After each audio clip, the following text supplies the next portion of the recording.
The Blackthorn Tavern sat at the edge of town, where the paved roads turned to gravel and the streetlights grew fewer and dimmer. It was not a beautiful place. The sign outside had lost half its letters years ago, and the wood floor creaked under every step. But it was the only place Elena Marsh could work nights and still make it home before sunrise, so she stayed.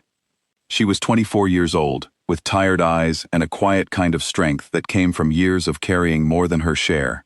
Her father had left behind debts when he died, and Elena had spent the last 3 years paying them off, one shift at a time. She poured drinks, wiped down tables, and smiled at strangers even when she did not feel like smiling. She had learned to be invisible. Invisible people did not get hurt. That night was supposed to be ordinary. The bar was half full, mostly regulars, mostly quiet. Elena moved behind the counter with practiced ease, filling glasses, making change, keeping her head down. She did not notice the man who walked in until he was already sitting at the far end of the bar. He was tall, with dark hair and sharp eyes that seemed to take in everything at once. He wore a plain jacket, nothing special, but there was something about the way he carried himself that made people glance twice. Elena walked over, wiping her hands on her apron. "What can I get you?" she asked. "Whatever's good," he said. His voice was low and even. She poured him a drink and set it in front of him. Their fingers brushed for a moment as he took the glass, and something strange happened. Elena felt a small jolt, like a spark of static electricity, except it did not fade. It settled somewhere deep in her chest, warm and unfamiliar. The man went still, his eyes fixed on her with an intensity that made her want to step back, but she did not. She could not look away either. "Is something wrong?" she asked, trying to keep her voice light. "No," he said quickly. "Nothing is wrong." But something had changed in his expression, something she could not name. She told herself it was nothing, and moved on to the next customer, though she could feel his eyes on her for the rest of the night. His name was Damien Ashwood, though Elena did not know that yet. What she also did not know was that Damien was not an ordinary man.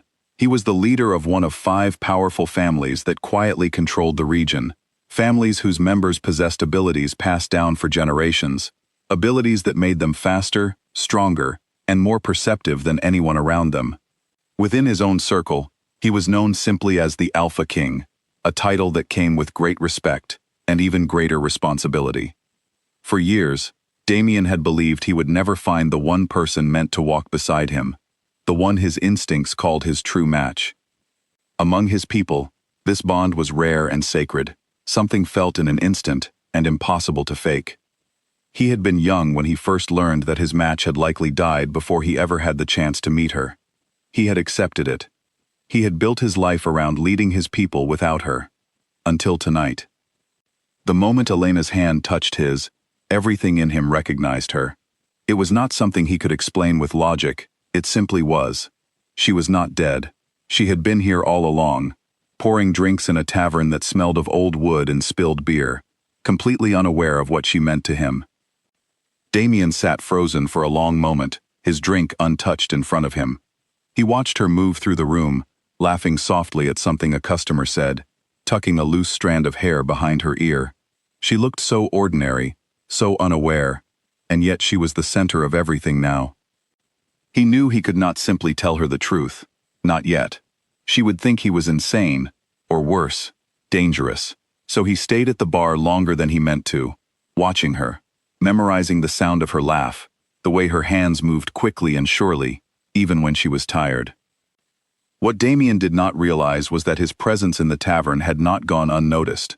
The moment his instincts had reacted to Elena, something in him had shifted outwardly as well, a subtle change in energy that others of his kind could sense from a distance if they were close enough and paying attention. And there were others close enough. Word moved fast among the 5 families. A scout from a neighboring group had been passing through town on unrelated business when he felt the shift, faint but unmistakable. He recognized it immediately for what it was. The Alpha King, who had lived a decade believing his match was gone, had just found her, and she was human, unclaimed, and completely without protection. By midnight, the news had reached 4 other leaders scattered across the region. Among their people, an old law still held weight. one that had rarely been tested but was never forgotten. A match who remained unclaimed, whose bond had not yet been formally and publicly sealed, could still be approached by others. It was a loophole left over from a more ruthless time, when alliances were forged through exactly this kind of maneuvering. Whoever secured her first, whether through persuasion or force, could use the bond to demand concessions, territory, or influence from the Ashwood family. It was cruel, and it was old-fashioned, but it was still law, and there were those who would use it without hesitation. Elena had no idea any of this was happening. She finished her shift as usual, counting the register, wiping down the bar, saying goodnight to the last few customers as they trickled out. Damien had left an hour earlier, though he had not gone far. He sat outside in his car across the street, watching the tavern, torn between wanting to protect her and not wanting to frighten her by revealing too much too soon. He should have trusted his instincts sooner. Just after the tavern's official closing time, as Elena was locking the front door, a car pulled up outside. Then another. Then 3 more. Men stepped out, one after another, each moving with the same unnatural grace and confidence Damien carried, each with eyes that seemed to catch the streetlight in a strange way, for just a moment, before returning to normal. Elena froze, her keys still in the lock. Something about these men made every instinct in her body scream that she was in danger, though she could not have explained why. There were 5 of them now, spreading out slowly around the entrance to the tavern, watching her the way a person watches something they intend to take. "Elena Marsh," one of them said, his voice smooth and unsettling. "We only want to talk." She did not believe him for a second. She backed toward the door, fumbling with the keys, her heart pounding so hard she could hear it in her ears. Before she could get the door open again, a hand caught her wrist, not painfully, but firmly enough that she could not pull free. "Let go of me," she said, trying to keep her voice steady. "You don't understand what you are," another voice said, "what you could mean for all of us." Elena had no idea what he was talking about, and the confusion only made the fear worse. She twisted against the grip on her wrist, panic rising in her throat, when a low sound cut through the night, something between a growl and a warning that seemed to vibrate in the air itself. Damien was there. He moved faster than Elena's eyes could follow, closing the distance from across the street in the time it took her to blink. The man holding her wrist released her instantly, stepping back with his hands raised, and Damien placed himself between Elena and the 5 strangers without a word. "She is not a bargaining piece," Damien said, his voice low and dangerous, in a way Elena had not heard from him before. "Leave, now." The 5 men did not leave immediately. They exchanged glances, some calculating, some wary. One of them, the one who had spoken first, folded his arms and studied Damien carefully. "You know the law as well as we do," he said. "Unclaimed is unclaimed. You cannot fault us for trying." "She is not unclaimed," Damien said. "She simply does not know it yet." That answer seemed to shift something among the group. A tense silence stretched between them, the kind that Elena could feel pressing against her skin, even though she did not understand its meaning. She stood behind Damien, shaking, torn between wanting to run and needing to understand what was happening around her. "Then claim her," one of the other men finally said, almost a challenge. "If you are so certain, prove it. Otherwise, step aside." Damien's jaw tightened. He knew what they were asking. A bond like this was supposed to be built slowly, with trust and choice, not forced into existence under threat, in the middle of the night outside a rundown tavern. It was not how he had wanted this moment to happen, but he also knew that if he hesitated now, Elena would remain a target, tonight and every night after. He turned to face her, ignoring the 5 men for a moment as though they no longer existed. "Elena," he said gently, "I need you to listen to me, even though none of this will make sense at first." She stared at him, breathless, her back nearly against the tavern door. "Who are you people?" "My name is Damien," he said. "Tonight, when you handed me that drink, something changed in me. I felt something I thought I would never feel, a connection to another person so strong it cannot be explained by ordinary means. Among my people, it is called a true bond, and it happens only once, if it happens at all. That doesn't tell me why 5 strangers just tried to grab me off the street, she said, her voice shaking but sharp. Because until that bond is formally accepted, by both people, others believe they still have a claim to interfere, Damien said. I know this sounds impossible. I know you have no reason to trust any of it. But I promise you, the choice is still yours. I will not force anything on you tonight or ever.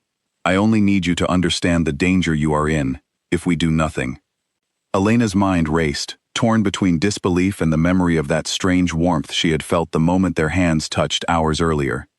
She thought of the certainty in his voice, the way he had placed himself between her and 5 clearly dangerous men, without a second of hesitation. What happens if I say no? She asked quietly. Then I will find another way to protect you, Damien said. But it will not stop them from trying again. Not while you remain unclaimed in their eyes. The 5 men watched this exchange with sharp attention, waiting to see which way it would turn. Elena looked past Damien at them, at the cold calculation in their expressions, men who saw her as nothing more than leverage, a piece to be used in games she had never asked to play. Then she looked back at Damien, at the man who had asked her, who had given her a choice when no one else in this strange night had bothered to. What do I have to do? She asked. Only trust me, Damien said. Nothing more. She nodded, slowly, still afraid but somehow certain, in a way she could not explain.